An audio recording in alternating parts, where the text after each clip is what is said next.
نحمده ونصلي على رسوله الكريم أما بعد فأعوذ بالله من الشيطان الرجيم بسم الله الرحمن الرحيم رب اشرح لي صدري ويسر لي أمري واحلل عقدة من لساني يفقهوا قولي.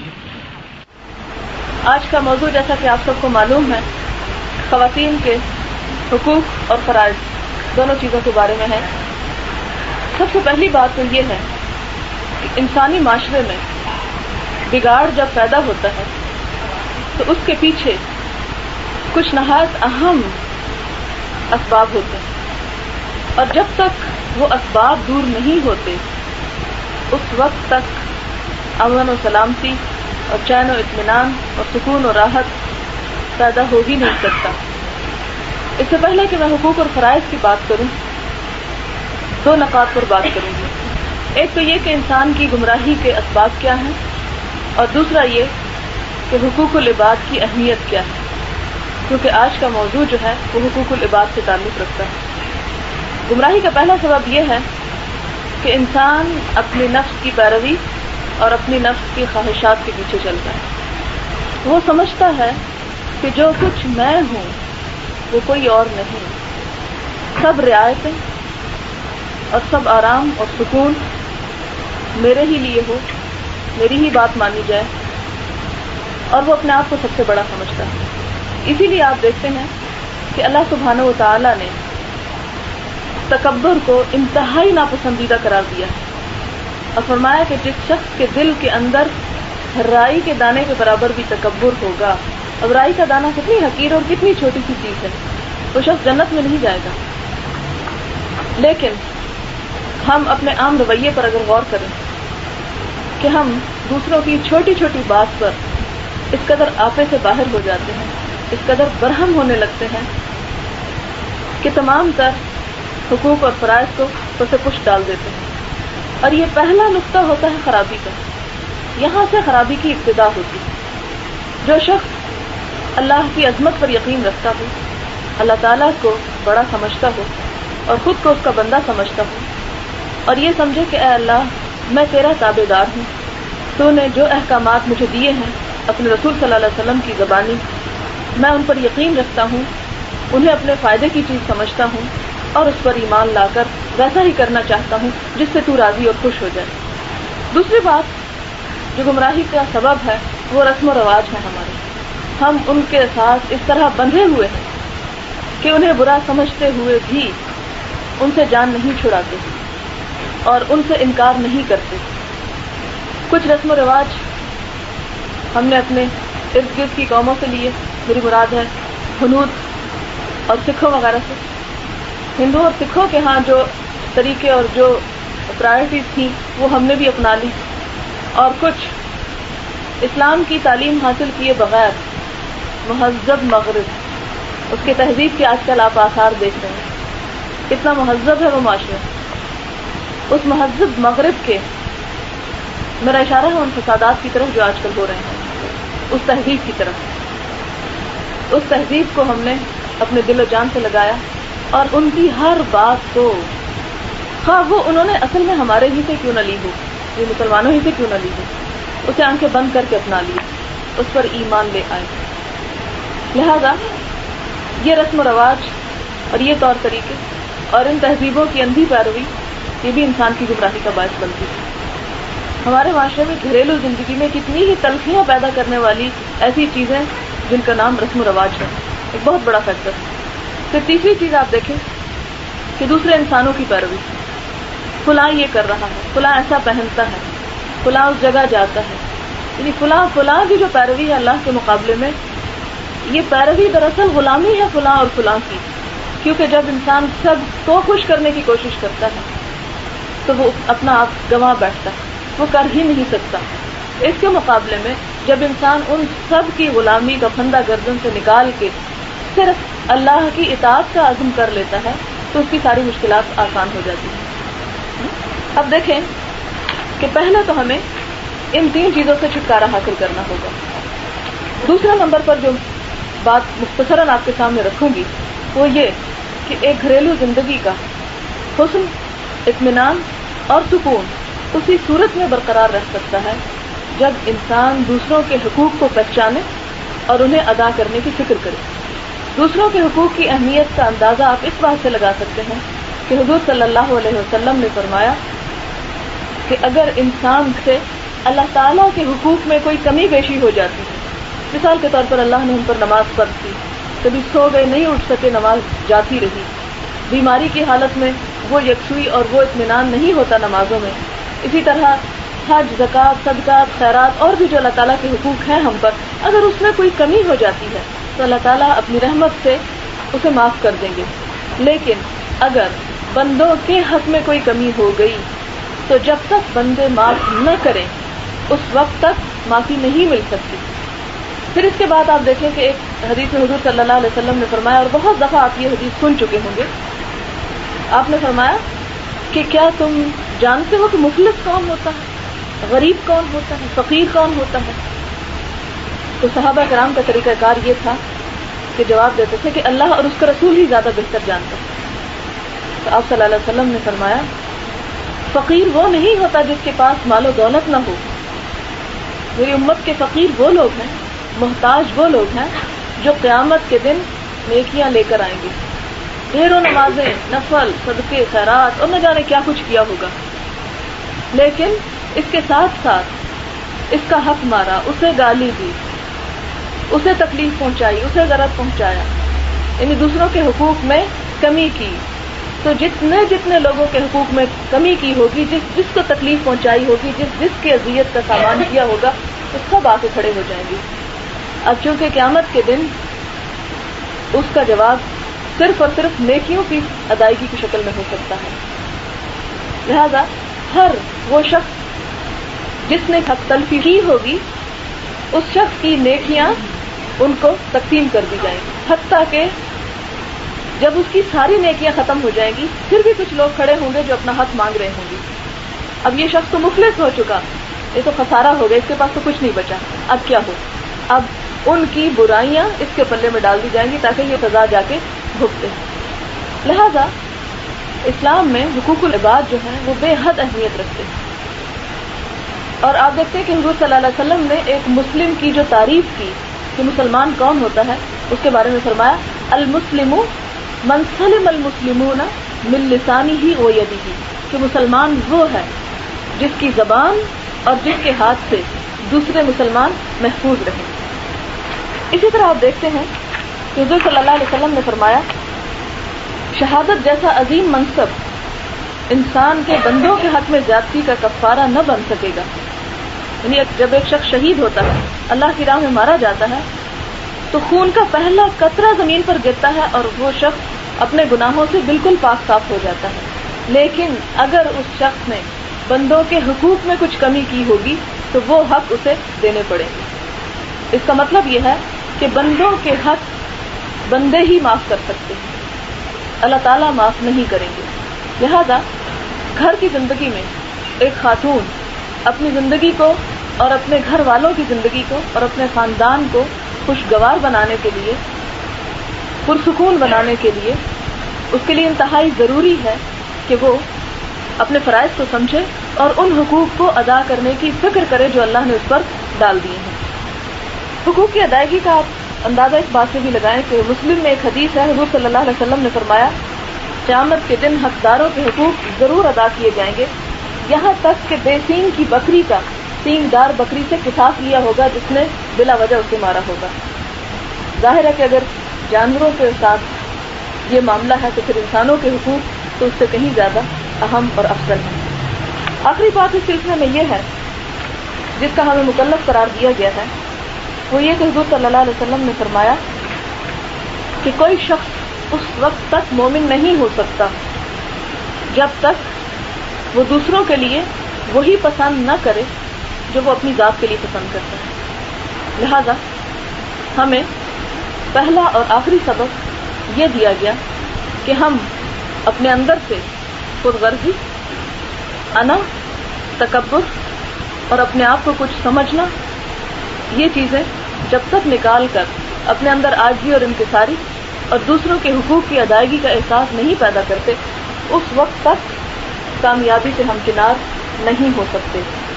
اب آپ دیکھیں کہ یہاں پہلے میں کچھ مردوں کے حقوق کے بارے میں بات کروں گی، اس کے بعد خواتین کے حقوق کی بات ہوگی۔ خواتین کے لیے آپ صلی اللہ علیہ وسلم کا وجود جو ہے وہ بہت ہی باعث رحمت تھا۔ آپ کو معلوم ہے کہ اسلام سے پہلے عرب میں خواتین کی کیا حالت تھی، نہ صرف یہ کہ عرب میں بلکہ پوری دنیا میں بچی کے پیدا ہونے پر ہی اسے زندہ درگور کر دیا جاتا ہے۔ قرآن پاک میں ارشاد ہوتا ہے وَإِذَا بُشِّرَ أَحَدُهُمْ بِالْأُنثَىٰ ظَلَّ وَجْهُهُ مُسْوَدًّا وَهُوَ كَظِيمٌ يَتَوَارَىٰ مِنَ الْقَوْمِ مِنْ سُوءِ مَا بُشِّرَ بِهِ، کہ جب ان میں سے کسی ایک کو بیٹی کے پیدا ہونے کی خبر سنائی جاتی ہے اس کا چہرہ سیاہ ہو جاتا ہے، وہ غم کے گھونٹ پیتا ہے، اپنی قوم سے چھپتا پھرتا ہے۔ اور جیسا کہ ایک اور صورت میں فرمایا وَإِذَا الْمَوْءُودَةُ سُئِلَتْ، جب زندہ گاڑی ہوئی لڑکی پوچھی جائے گی بِأَيِّ ذَنبٍ قُتِلَتْ، کہ تو کس گناہ میں قتل کر دی گئی۔ ہم دیکھتے ہیں کہ ایک دفعہ حضور صلی اللہ علیہ وسلم اپنے ساتھیوں کے ساتھ بیٹھے ہوئے تھے کہ ایک شخص آتے ہیں اور بتاتے ہیں کہ اللہ کے رسول صلی اللہ علیہ وسلم میری ایک بچی تھی، اس کی ماں نے اس کی پیدائش پر اسے مجھ سے چھپائے رکھا حتیٰ کہ وہ چلنے پھرنے کے قابل ہو گئی۔ تو ایک دن میں نے اسے اپنی انگلی کے ساتھ لگایا اور میں جنگل کی طرف جا رہا تھا، راستے میں وہ بہت پیاری پیاری باتیں میرے ساتھ کر رہی تھی۔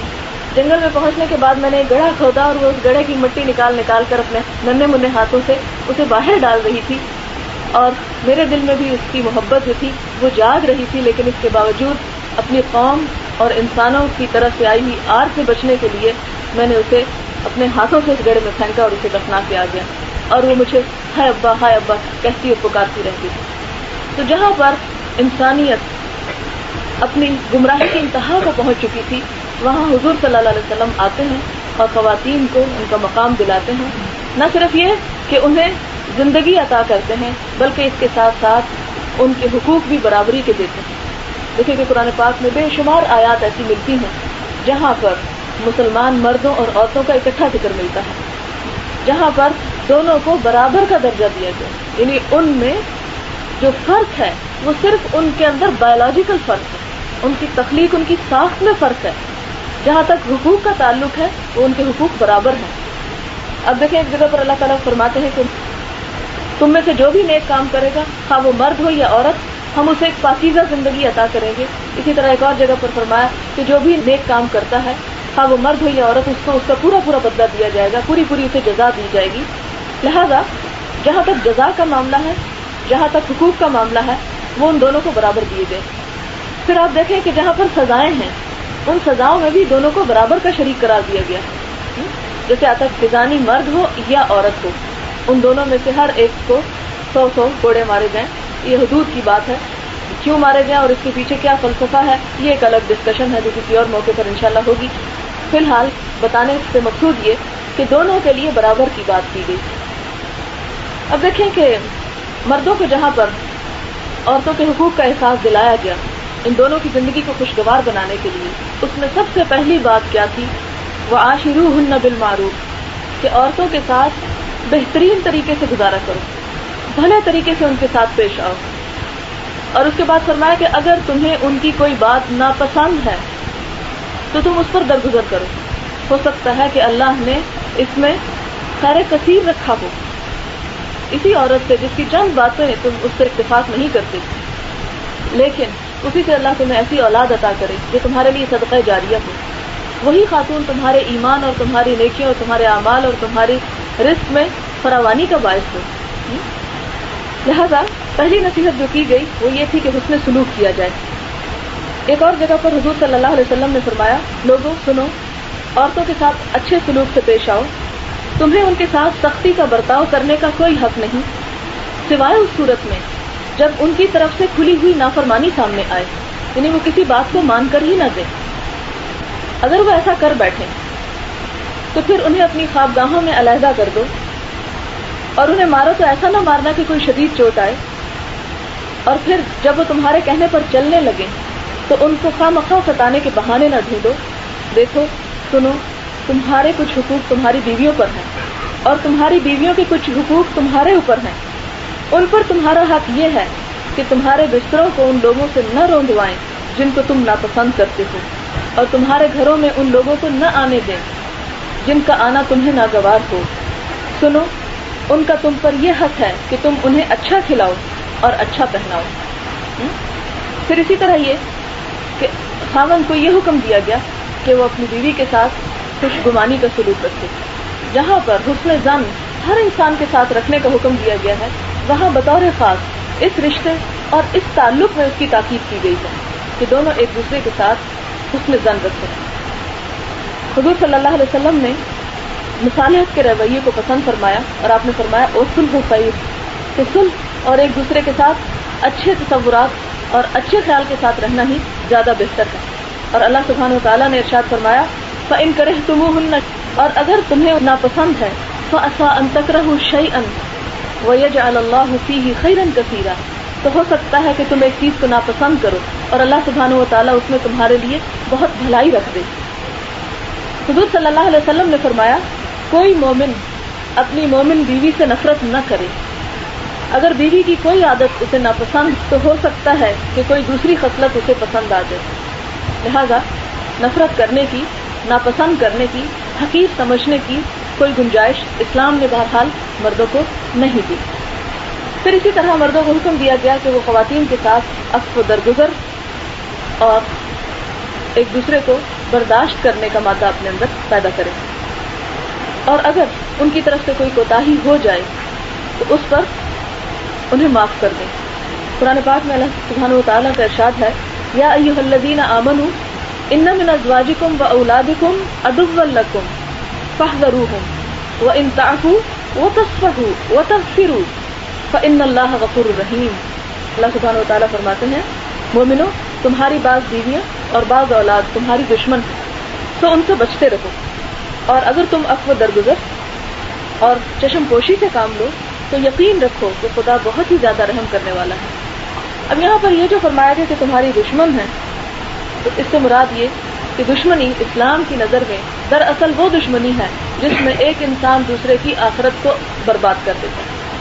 کیونکہ انسان اولاد اور بیوی یا بیوی شوہر کی محبت میں بعض اوقات بہت غلط کام کر گزرتا ہے، اور بعض اوقات دیکھیں کہ ایک خاوند حلال کمائی کرنا بھی چاہتا ہے، لیکن عورت کا غلبہ اتنا ہوتا ہے کہ وہ حرام کو چھوڑنے نہیں دیتی، وہ اسے حلال پر مدد نہیں کرتی، وہ اسے یقین دہانی نہیں کرواتی، وہ اس سے تعاون نہیں کرتی کہ میں تھوڑے پر گزارا کر لوں گی لیکن یہ کہ تم صرف حلال پر اکتفا کرو. تو ایسی خواتین جو اپنے خاوندوں کو حرام پر اکساتی ہیں یا حرام پر مددگار ہوتی ہیں اور حلال پر ان کے ساتھ تعاون نہیں کرتی، یہ دراصل ان کی دشمن ہوتی ہے. اور اولاد کی دشمنی بھی یہی ہوتی ہے کہ وہ ان کے بھلے کی خاطر، ان کی دنیا بنانے کی خاطر خاوند ایسے ذرائع اختیار کرے جس سے وہ اللہ کی ناپسندیدگی اور غضب کا شکار ہو. پھر اسی طرح یہ ہے کہ اسلام مرد کو یہ حکم دیتا ہے کہ وہ اپنی بیوی کے ساتھ خوش اخلاقی کا رویہ اختیار کرے، خندہ روئی سے پیش آئے. حضور صلی اللہ علیہ وسلم نے فرمایا کامل ایمان والے وہ مومن ہیں جو اپنے اخلاق میں سب سے اچھے ہوں، اور تم میں سب سے اچھے وہ لوگ ہیں جو اپنی بیویوں کے حق میں سب سے اچھے ہوں. یعنی اچھائی کا اور بہترین ہونے کا جو معیار بتایا گیا وہ یہ کہ تم میں سے سب سے اچھا وہ ہے جو اپنی بیوی کے ساتھ سب سے اچھا سلوک کرتا ہے، اس کی عزت و تکریم کرتا ہے، اس سے محبت کرتا ہے، اس سے عفو درگزر کا معاملہ کرتا ہے. اور ایک اور جگہ پر حضور صلی اللہ علیہ وسلم نے فرمایا وَأَنَا خَيْرُكُمْ لِأَهْلِي، اور میں تم سب میں اپنے گھر والوں سے زیادہ اچھا سلوک کرتا ہوں. پھر اسی طرح آپ دیکھیں کہ حضرت عائشہ فرماتی ہے کہ میں نبی صلی اللہ علیہ وسلم کے ہاں یعنی آپ کے گھر میں گڑیوں کے ساتھ کھیلا کرتی تھی. آپ کو معلوم ہے کہ بہت جنگ تھی جب آپ کی شادی ہوئی، تو یہ کہ حضرت عائشہ کہتی کہ میں گڑیوں کے ساتھ کھیلا کرتی تھی اور میری سہیلیاں بھی میرے ارد گرد کھیلا کرتی تھی. جب نبی صلی اللہ علیہ وسلم گھر میں تشریف لاتے تو سب ادھر ادھر چھپ جاتے، آپ ڈھونڈ ڈھونڈ کر ایک ایک کو میرے پاس بھیجتے تاکہ وہ میرے ساتھ کھیلیں. یہ بخاری اور مسلم دونوں کی روایت. اب دیکھیں کہ یہاں پر حضور صلی اللہ علیہ وسلم کا کیسا پیارا اور کتنا مشفقانہ اور کتنا محبت بھرا سلوک ہمارے سامنے آتا ہے. اور ہم میں سے شاید کچھ شوہر ایسے ہوں گے جو گھر میں کسی دوسری دوست کو دیکھ لیں یا کسی اور کے ساتھ بات کرتے ہوئے فون پر ہی تو غضبناک ہو جائیں گے کہ تمہیں ہر وقت دوستوں سے فرصت نہیں ملتی. ہاں، اس معاملے میں احتیاط ضروری ہے. اسی طرح آپ دیکھیں کہ ایک دفعہ حج کے موقع پر حضرت صفیہ کا اونٹ بیٹھ گیا اور وہ سب سے پیچھے رہ گئی. نبی صلی اللہ علیہ وسلم نے دیکھا کہ وہ زاروں قطار رو رہی ہیں. آپ رک گئے اور اپنے دست مبارک سے چادر کا پلو لے کر ان کے آنسو پوچھنے لگ گئے. وہ پوچھتے جاتے تھے اور وہ بے اختیار روتی چلی جاتی. یہ نہیں کہ وہ ڈانٹ رہے کہ میں اچھا تمہیں چپ کراؤں تم خاموشی نہیں ہو رہی اب چپ کر جاؤ. نہیں, عام طور پہ ایسا ہوتا ہے کہ کوئی دلاسا یہ تسلی دیتا ہے تو انسان کے آنسو اور نکلتے ہیں. تو حضور صلی اللہ علیہ وسلم بڑے تحمل اور بہت اچھے انداز سے ان کی دلجوئی کرتے رہے. پھر اسی طرح یہ کہ کفالت یا ضروریات زندگی کی جو فراہمی ہے یہ مرد کے ذمہ ہے. حضور صلی اللہ علیہ وسلم بھی اس معاملے میں بہت بہترین تلقین کرتے ہیں. آپ صلی اللہ علیہ وسلم نے فرمایا, مسلم کی روایت ہے, 1 دینار وہ ہے جو تم اللہ کی راہ میں خرچ کرتے ہو, 1 دینار وہ ہے جس سے تم کسی غلام کو آزاد کرتے ہو, 1 دینار وہ ہے جو کسی فقیر کو صدقے میں دیتے ہو, 1 دینار وہ ہے جو تم نے اپنے گھر والوں پر صرف کیا. ان میں سب سے زیادہ اجر و ثواب والا دینار وہ ہے جو تم نے اپنے گھر والوں پر خرچ کیا. لیکن اس سے کسی کو یہ غلط فہمی نہ ہو کہ انسان جو کچھ کمائے وہ سارے کا سارا گھر پہ لگا دے, یہ بات بھی نہیں. اس لیے اس سے مراد یہ ہے کہ گھر والوں کی ضرورت کو مقدم رکھا جائے, پہلے ان کی ضروریات پوری کی جائیں اور اس کے بعد جس طرح کہ قرآن پاک میں ارشاد ہوتا ہے یسألونک ماذا ينفقون, یہ سوال کرتے ہیں کہ کیا خرچ کیا جائے. تو اللہ تعالیٰ کیا جواب دیتے ہیں, قل العفو, جو ضرورت سے بچ جائے. تو مراد یہی ہے کہ پہلے گھر والوں کی ضروریات پوری کی جائیں اور اس کے بعد اگر انسان کے پاس اللہ کا دیا ہوا زیادہ ہے تو پھر اس کے بعد رشتہ داروں کا حق آتا ہے, پڑوسیوں کا حق آتا ہے, اللہ کی راہ میں خرچ کرنے کا حق آتا ہے, باقی دیگر جہاں جہاں جتنی ضرورت ہوگی اس کے حساب سے. انسان وقت کی ضرورت کو سمجھتے ہوئے کہ یہ شخص اس وقت میری مدد کا زیادہ محتاج ہے اور اس وقت اس کے بعض اوقات یہ بھی ہوتا ہے کہ گھر والوں کا پیٹ کاٹ کر بھی دینا پڑتا ہے, تو ایسے موقع پر بھی ایک خاتون خانہ کا جب تک تعاون نہ ہو شوہر کچھ نہیں کر سکتا. آپ کو یاد ہے کہ ایک دفعہ حضور صلی اللہ علیہ وسلم کے پاس کچھ مہمان ہو گئے. آپ صلی اللہ علیہ وسلم کا طریقہ کار یہ تھا کہ جب بھی کچھ مہمان آتے تو صحابہ کرام جو تھے وہ ان میں سے جو شخص مناسب سمجھتا انہیں اپنے گھر میں لے جاتا. ظاہر ہے کوئی ایسا بڑا وہاں پر سینٹر تو نہیں تھا, ایک چھوٹی سی مسجد تھی جہاں پر اتنے کمرے اور اتنی اکوموڈیشن نہیں تھی کہ وہ سب کو وہاں ٹھہرایا جا سکے. اور آپ کو معلوم ہے کہ جو اسلام پھیلتا گیا مختلف قبائل سے وفدوں کی شکل میں لوگ حضور صلی اللہ علیہ وسلم کی خدمت میں حاضر ہوتے.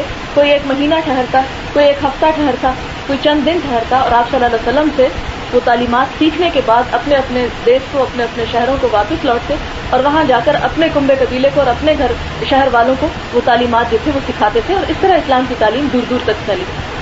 ایک دفعہ کا ذکر ہے کہ حضور صلی اللہ علیہ وسلم کے پاس کچھ مہمان آئے.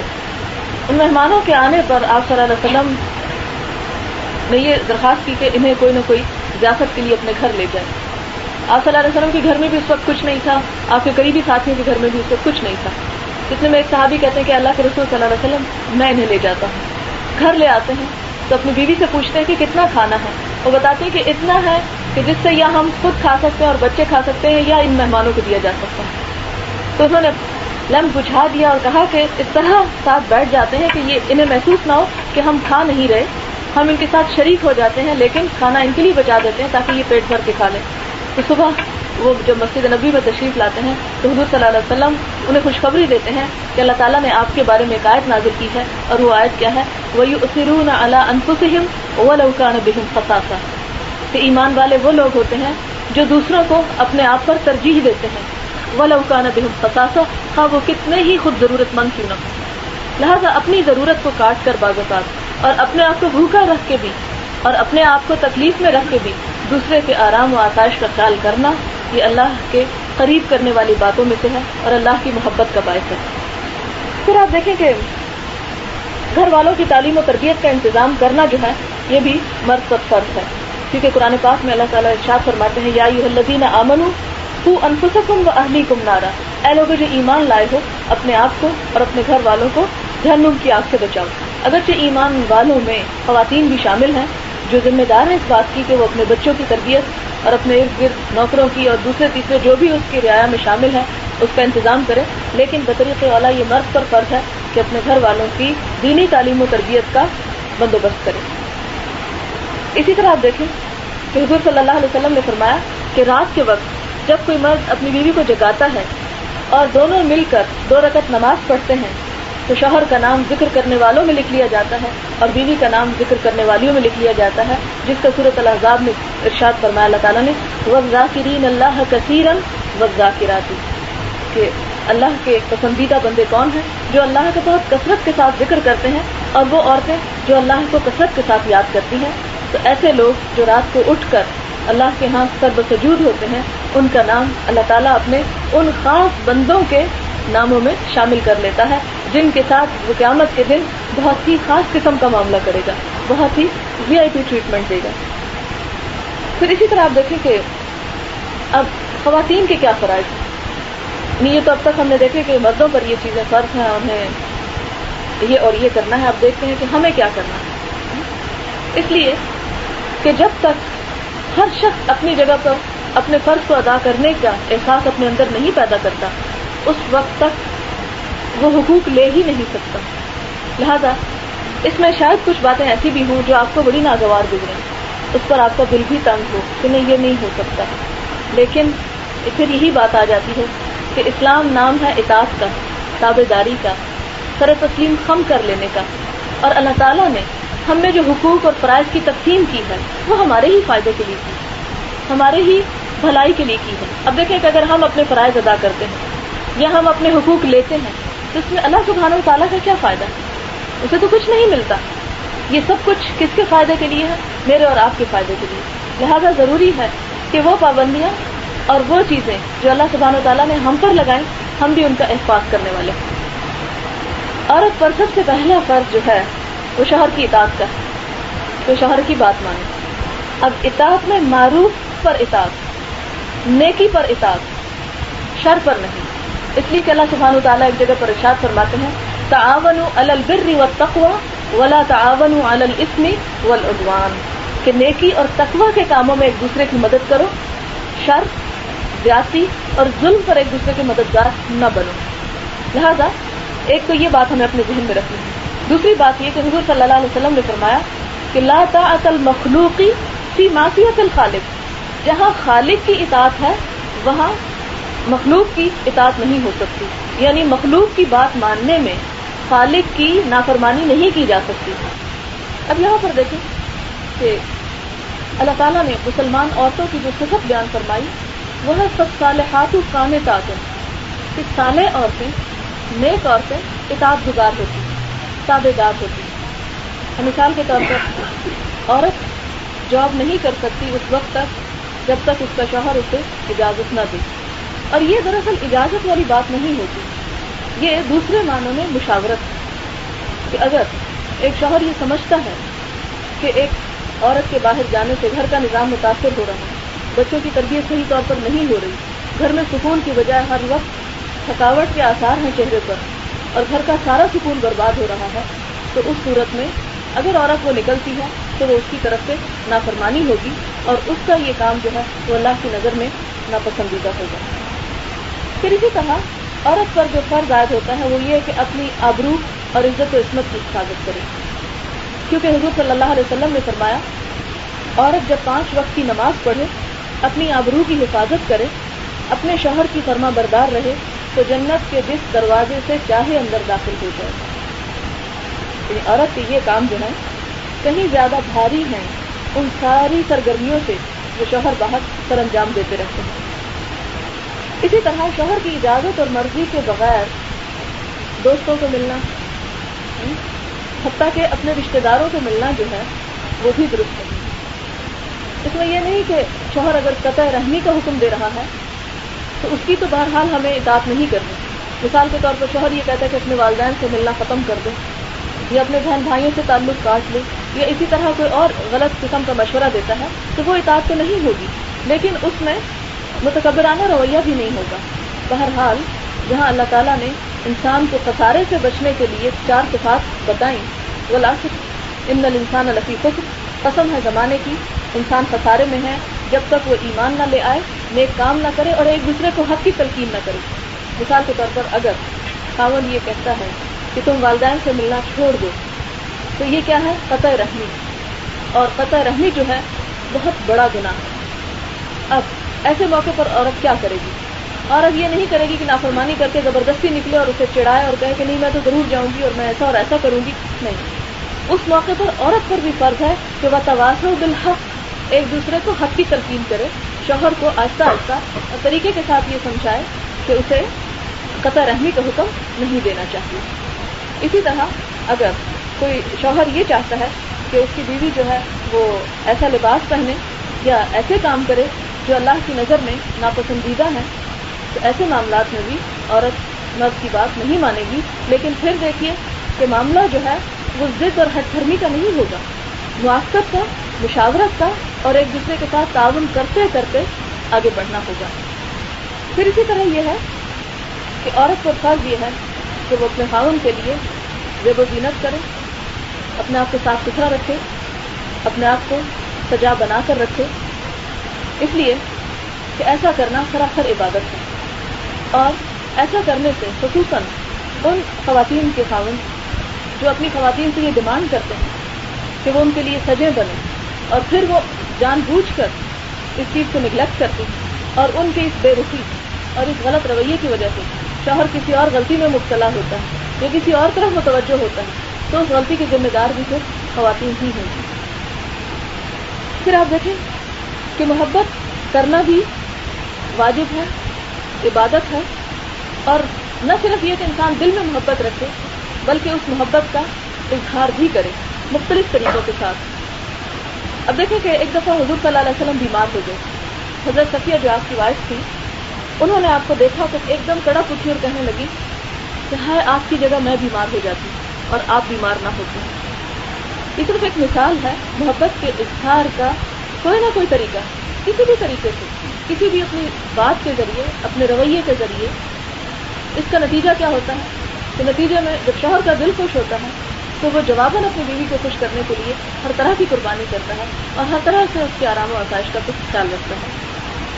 اب ہوا یہ کہ نبی صلی اللہ علیہ وسلم کی دوسری بیویوں نے بڑا اظہار تعجب کیا۔ حضور صلی اللہ علیہ وسلم نے جب یہ سنا کہ وہ حضرت صفیہ کے بارے میں عجیب طرح سے سوچ رہی ہیں، تو آپ صلی اللہ علیہ وسلم نے فرمایا کہ یہ دکھاوا نہیں کر رہی، یہ سچ کہہ رہی ہے۔ پھر اسی طرح یہ ہے کہ شوہر کا احسان مند بھی ہونا چاہیے، شکر گزار بھی ہونا چاہیے ان تمام نیکیوں اور ان تمام احسانات کے صلے میں جو وہ اپنی دن بھر کی محنت اور کمائی کر کے آپ کی جھولی میں لا ڈالتا ہے، یا آپ کے آرام کا، آپ کے سکون کا، آپ کی آسائش کا، آپ کی ضروریات کا جو خیال کرتا ہے۔ تو اس میں انسان کو صرف یہ نہیں سمجھنا چاہیے کہ یہ تو کیونکہ اس کا فرض ہے اس لیے ہم پر کون سا احسان ہے، نہیں، اس کی محنت آپ کے لیے بہرحال احسان کا درجہ رکھتی ہے۔ حضور صلی اللہ علیہ وسلم نے فرمایا قیامت کے دن اللہ تعالیٰ اس عورت کی طرف نظر اٹھا کر بھی نہیں دیکھیں گے جو شوہر کی ناشکر گزار ہوگی۔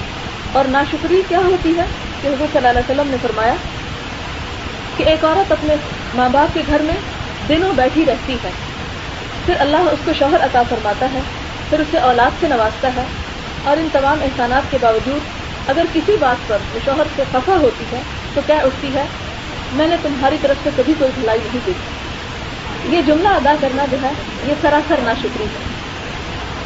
اسی طرح یہ ہے کہ خاوند کی خدمت کرنا جو ہے اگر جو عورت پر فرض نہیں ہے، یہ ایک بات یاد رکھیے کہ فرض نہیں ہے لیکن بہت باعث اجر ہے۔